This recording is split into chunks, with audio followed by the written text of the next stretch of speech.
Hello again and welcome to another Taekwondo lesson. Today I'm going to show you how to do a straight fingertip thrust.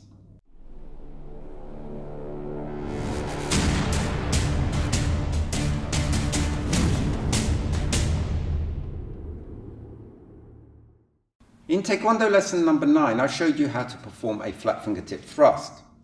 The straight fingertip thrust uses the same tool, so the hand position is the same. So check out that video to learn how to form the hand properly.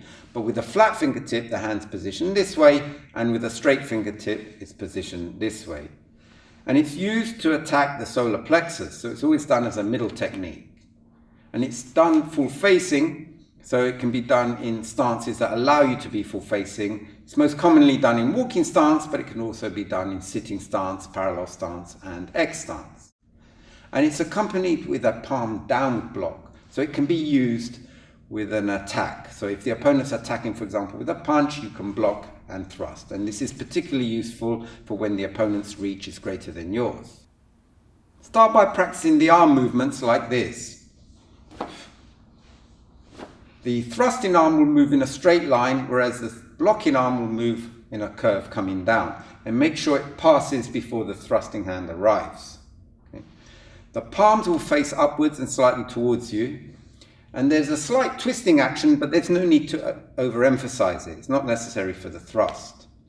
When bringing the thrusting hand back, avoid bringing it too close and tightening your shoulder. So you need to allow it to move slightly out. And then it will come forward in a slight diagonal. Now practice this from parallel stance to walking stance. So you bring the weight onto the balancing foot and go into a neutral position. And then as you wind up, go into the position you did before, and then you drop.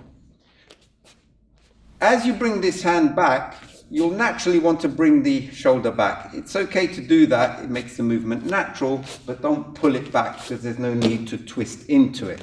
But there's a very slight shoulder movement there, helps jerk it forward, and then you could also extend very fast from the elbow to get a bit more power rather than just doing that. And when you finish the technique, the fingertips will be in line with your shoulders and it will be on the center line. And the elbow will end up above the first two knuckles in this position. So practice that a few times. And then practice it stepping forward in walking stance. So here's an example.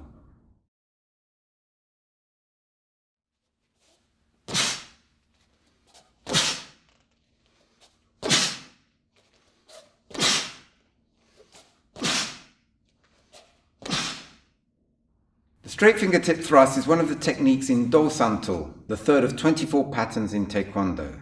So if you're a 7th cup, yellow belt, green tag student, you'll need to know this technique. And if you've been watching all the Taekwondo lessons so far, you'll know enough techniques to learn Do Santo. So I'll be covering that very soon. So that's it for today. So please subscribe if you haven't done so already, and I hope to see you next time. Goodbye.